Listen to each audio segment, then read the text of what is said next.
Iran is bleeding, and this time, nobody is coming.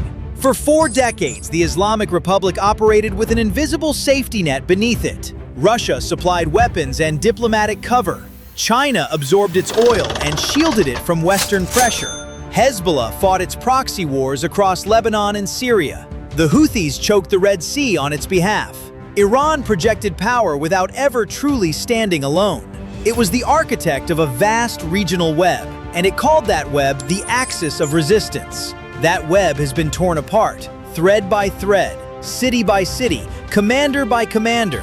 And right now, in April 2026, the United States Navy has added the final crushing layer to Iran's collapse. Not with missiles, not with ground troops, but with something far more suffocating: a total naval blockade of every Iranian port, every coastal terminal, and every tanker route in and out of the Persian Gulf. A blockade that is eating Iran's economy alive, $435 million at a time, every single day. Let that number land. $435 million, gone, every 24 hours. While Iran's leadership sits in bunkers, gives defiant speeches, and waits for a rescue that is never going to arrive. The US blockade is not just a military maneuver. It is an economic execution in slow motion. More than 90% of Iran's annual trade, over $109 billion worth, passes through the Strait of Hormuz. The moment the USS Abraham Lincoln and USS Gerald R. Ford locked down those waters from the Gulf of Oman to the open ocean, Iran's economic oxygen supply was severed at the throat. In the first 24 hours alone, 6 merchant vessels were ordered to turn back. Then more. Then dozens. The deepwater terminal at Karg Island, the legendary port that normally handles 90% of Iran's oil exports, fell silent. Storage tanks filled to capacity. Pipelines built dangerous pressure with nowhere to go. The port that once pumped billions into Tehran's war machine became, almost overnight, a graveyard of motionless tankers and abandoned cranes. The IMF has already delivered its verdict. Iran's economy is projected to shrink by 6.1% in 2026. Inflation is running at 68.9%. The Iranian rial has collapsed to approximately 1.32 million rials per US dollar, a currency so worthless that ordinary Iranians are buying bread with wheelbarrows of cash. Senior economic officials inside the regime have privately warned President Pezeshkian that it may take more than a decade to rebuild. Not months, a decade. And that estimate was made assuming the blockade ends soon. It shows no signs of ending. Iran's oil reserves floating on tankers around the world, roughly 160 to 170 million barrels, will buy Tehran perhaps 2 to 3 more months of revenue before storage capacity becomes a full-blown crisis. After that, production itself will be forced to shut down. And when an oil state stops producing oil, it doesn't just lose revenue. It loses the only thing that has kept its population from total revolt.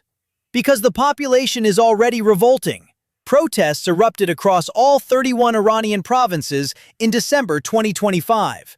Bazaar merchants, oil workers, and truck drivers, the traditional backbone of regime support, joined the strikes.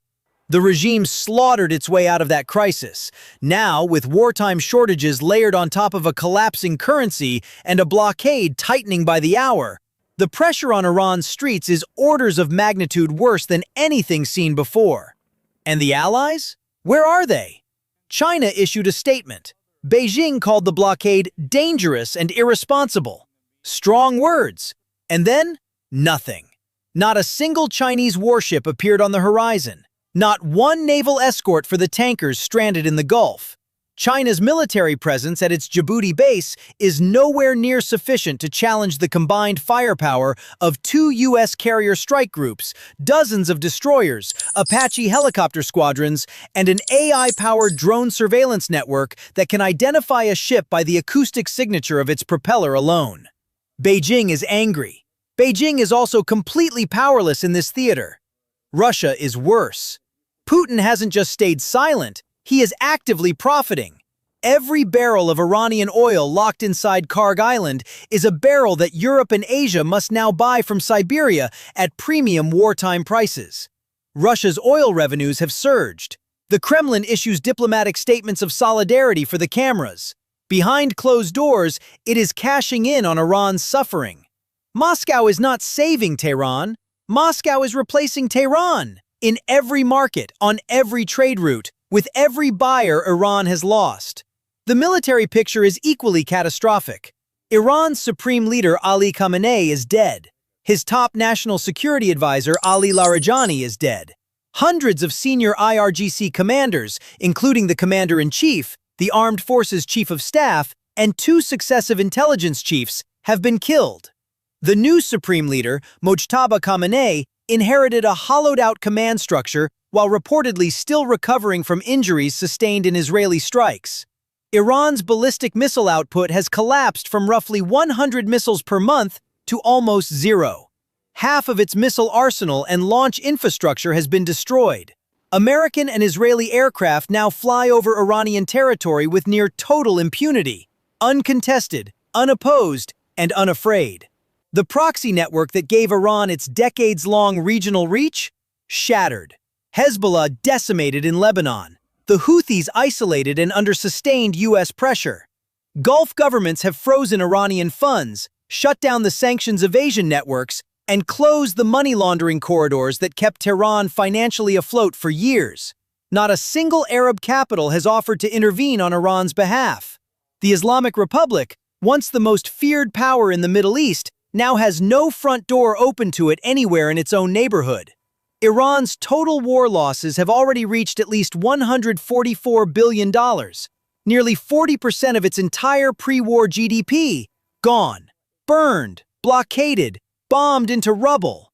Iran isn't losing a battle, it is losing everything, simultaneously, on every front, from the air, from the sea, from the economy, from within, with no rescue coming, no ally stepping forward, and a $435 million daily hemorrhage draining whatever remains. The clock isn't running out for Iran, it is already run out. The question now is not whether Iran will break. The question is what a desperate, cornered regime does in its final hours, and whether the world is ready for that answer.